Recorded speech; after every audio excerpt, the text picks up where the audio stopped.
Je vous parle d'un temps, et oui, un temps que les moins de 20, 30, 40, voire même les cinquantenaires ne peuvent pas connaître. Un temps que je remonte pour vous dans les archives de l'Indépendant. Je suis Denis Dupont et suivez-moi dans ce que votre journal écrivait il y a si longtemps. Drôle d'histoire que nous relate un indépendant de mars 1979. Le titre est accrocheur.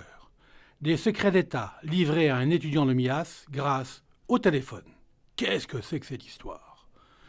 Un jeune étudiant de MIAS, on va l'appeler Robert. Notez qu'à l'époque, le journal donnait son patronyme complet. Ce jeune étudiant, donc, explique dans les colonnes du journal. Ces hommes et ces femmes qui dirigent, qui commandent, qui canalisent, qui manipulent, j'ai toujours voulu les connaître, les comprendre, les approcher.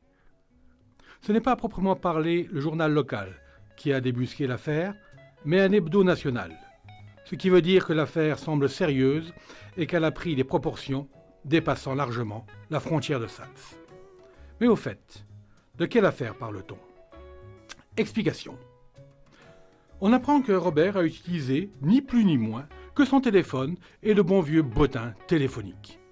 Nous sommes, rappelons-le, en 79, même le Minitel était encore expérimental. Premier essai, Robert se fait passer pour Alain Peyrefitte, le garde des Sceaux, et appelle tout simplement le ministre de l'Intérieur, Christian Bonnet. Chou blanc. Les hauts fonctionnaires communiquent entre eux avec un réseau privé nommé Régis. Christian ne décroche pas, Robert non plus. Notre étudiant aura vite fait de trouver des informations sur ce réseau Régis et va finir par les utiliser avec succès. Un jeu qui fascine Robert, explique l'indépendant qui explique. Il faut dire que l'étudiant a des dispositions certaines, de l'aisance, de la faculté d'imiter les voix, celle du président de la République notamment, c'est Giscard pour ceux qui l'auraient oublié. Un don qu'il ne privera pas d'exploiter. Mains généraux, détenteurs d'informations importantes, feront les frais de la mystification et se laisseront aller à des confidences sur la défense nationale. Bigre. C'est d'autant plus intéressant que notre Robert dit enregistrer des conversations sur son cassettophone. Des cassettes à l'ancienne, des trucs que vous trouverez certainement encore dans les vieilles boîtes à souvenirs de ces années-là. Robert ne s'arrête pas en si bon chemin.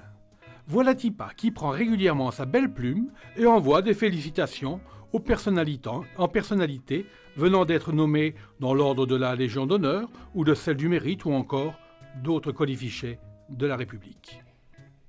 Bien évidemment, tous ces nouvellement honorés lui répondent avec empressement, lui donnent même du cher ami. L'étudiant, poursuit le journal, profitera de ces nouvelles relations pour faire embaucher quelques petits copains.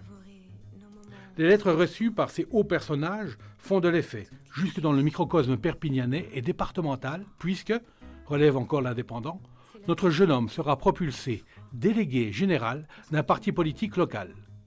Par charité chrétienne, nous ne divulguerons pas le parti concerné. C'est consternant. Ce petit jeu aurait pu durer longtemps, conclut le journal, mais pour Robert, ce jeu est dangereux.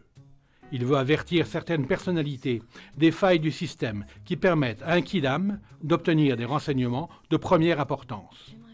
Robert, à cœur avant l'heure, a aussi tenu une conférence de presse pour expliquer toutes les failles et projette même de divulguer la teneur de ses cassettes.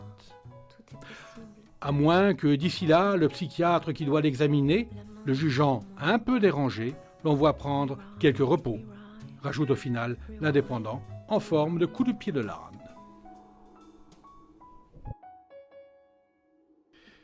Et voilà, je vous ai parlé d'un temps.